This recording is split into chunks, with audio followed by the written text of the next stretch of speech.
Hi, welcome to my fourth and final podcast of my Edgar Allan Poe podcast series.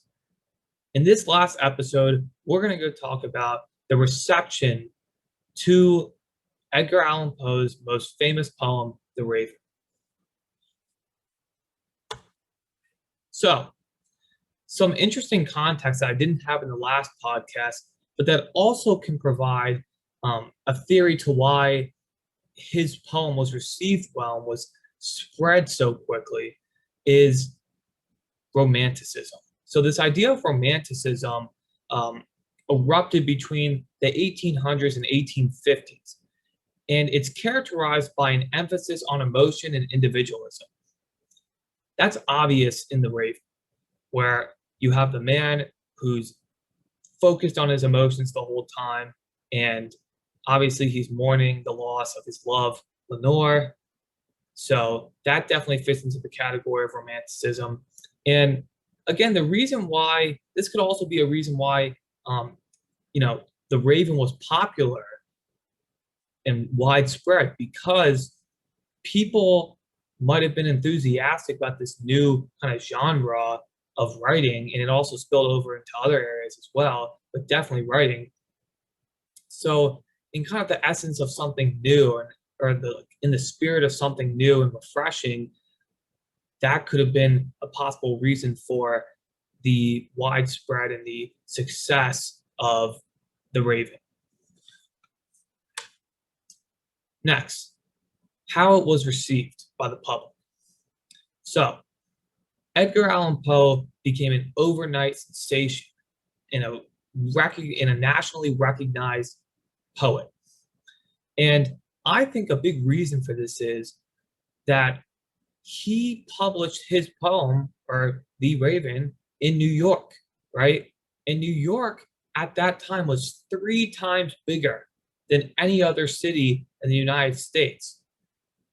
Coincidentally, it was the next biggest city is Baltimore, Maryland, where he had just left to go to New York. But yeah, 3 times bigger. So because it's such a major media capital of the country, if not the world, that definitely contributed to his success in the way that his poem was received and widespread basically overnight. And also, Poe received invitations by many to do public readings of the poem and also private as well. How the poem was received by his peers. So, in the last podcast, I talked about how his peer, Elizabeth Barrett Browning, was one of his inspirations in terms of the poetic meter that he used in the poem The Raven. So actually, she contacted him afterwards, after The Raven became widespread, and said that it was also popular in England. So now he's international. International. Wow, that's pretty incredible. So that was obviously positivity that was coming from his peers, but also, you're always going to have some people that are not going to like it and not going to like your work. So there was a couple poets, one named Ralph Emerson and one named William Butler, who didn't like The Raven and reacted by saying, at least Ralph Emerson reacted by saying, "I see nothing in it," and he referred to Poe as the Jingle Man. So honestly, I just think they're haters, and they would have liked the success that Poe received for The Raven for themselves. So they're just being jealous, in my opinion. Next, The Raven in the popular culture. Well, today's popular culture. So here's a parody that The Simpsons made of The Raven, and I think it's pretty entertaining. And also, you get kind of the tone and the voice of what The Raven's supposed to sound like when read out loud, right? And so obviously I didn't finish the whole poem last time, or at least in the last podcast. So we're going to go watch this clip. Jabber Elite 85-2 with advanced active noise cancellation that allows you to control how much noise you block out and how much you let in. Engineered for music and calls. Jabber Elite 85T. The Raven. Once upon a midnight dreary. While I pondered, weak and weary, over many a quaint and curious volume of forgotten lore, while I nodded, nearly napping, suddenly came a tapping, as of someone gently rapping at my chamber door. "'Tis some visitor I muttered. tapping at my chamber door. Only this and nothing more." Are we scared yet? Bart, he's establishing mood. Ah, distinctly I remember. It was in the bleak December, and each separate dying ember wrought its ghost upon the floor. Eagerly I wished the morrow. Vainly I had sought to borrow from my books surcease of sorrow. Huh? Sorrow for the lost Lenore, Oh, Lenore. for the rare and radiant maiden whom the angels name Lenore, nameless here forevermore. And the silken, sad, uncertain rustling of each purple curtain thrilled me, filled me with fantastic terrors never felt before, so that now, to still the beating of my heart, I stood repeating, "'Tis a visitor entreating entrance at my chamber door. This it is, and nothing more." Presently my soul grew stronger, hesitating then no longer. "Sir, Said I, or madam, surely your forgiveness I implore. But the fact is I was napping, and so gently you came rapping, and so faintly you came tapping at my chamber door that I scarce was sure I heard you." here I opened wide the door. This better be good. Darkness there, and nothing more. You know what would have been scarier than nothing? What? Anything! Back into the chamber turning, all my soul within me burning. Soon again I heard a tapping, something louder than before. "Surely, Said I, surely that is something at my window lattice. Let me see then what thereat is, and this mystery explore." open here I flung the shutter, when with many a flirt and flutter, in there stepped a stately raven of the saintly days of yore. Not the least obeisance made he, not a minute stopped or stayed he, but with mien of lord or lady, perched above my chamber door, perched upon a bust of Pallas just above my chamber door, perched and sat, and nothing more. "Though thy crest be shorn and shaven, thou I said, art sure no craven, ghastly, grim, and ancient raven wandering from the nightly shore. Tell me what thy lordly name is on the nice Plutonian shore." quoth the raven, Eat my shorts. Bart, stop it. He says nevermore. That's all he'll ever say. Okay.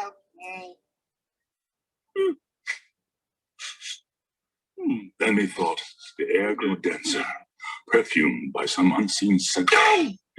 "Censure, Swung by seraphim whose footfalls tinkled on the tufted floor. wretch! I cried, My God hath led thee, by these angels he has sent thee, respite and nepenthe from thy memories of Lenore. Quaff, oh quaff this kind nepenthe, and forget this lost Lenore." quoth the raven. Nevermore. "Go! Be that word I died of parting!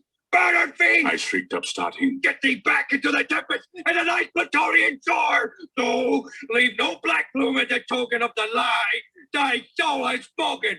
Leave my loneliness unbroken. Quit the bust above my door.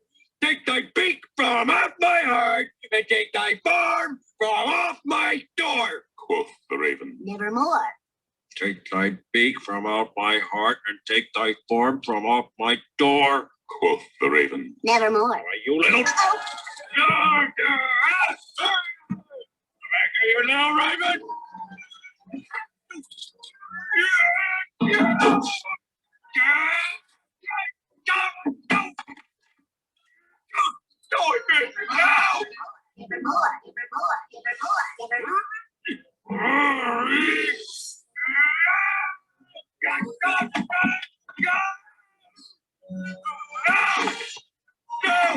And the raven, ever flitting, still is sitting on the proud bust of Pallas, just above my chamber door, and his eyes have all the seeming of a demon's that is dreaming, and the lamplight o'er him streaming throws his shadow on the floor, and my soul from out that shadow that lies floating on the floor shall be lifted never.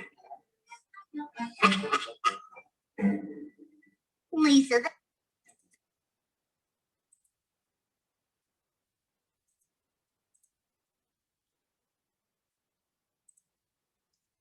Okay. So that was very entertaining, at least in my opinion. So now to the next slide. So there was also a movie made out of the Raven, and it came out in 2012. And the movie had a budget of 26 million and ended up grossing 29.7 million dollars, right? So it did pretty well, and I watched the trailer and it wasn't bad. And so definitely there's still enough interest in popular culture, at least in Edgar Allan Poe, to where, they made that movie, and it was, it obviously was a success because they made a profit, and also it was kind of a mix between the Raven and some of Poe's real life. So definitely check that out if you haven't already. Next, the Baltimore Ravens. So, if you didn't know, the NFL team, the Baltimore Ravens, is actually named after the poem. Wow, that's pretty cool.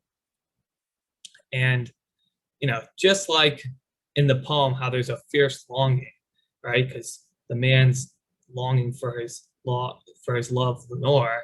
There's a fierce longing on the football field for the Baltimore Ravens to win another Super Bowl, because it's been 21 years, I guess, or around 20 years since they've won. The last time they won a Super Bowl was in 2000. Wrapping it all up. Obviously, this goes without being said, but Edgar Allan Poe had plenty of impact on young poets, and also is the Ravens taught in classrooms across the country. So, I had a lot of fun doing these 4 podcasts, doing this podcast series. Thank you for listening, and I'm out. I'll see you.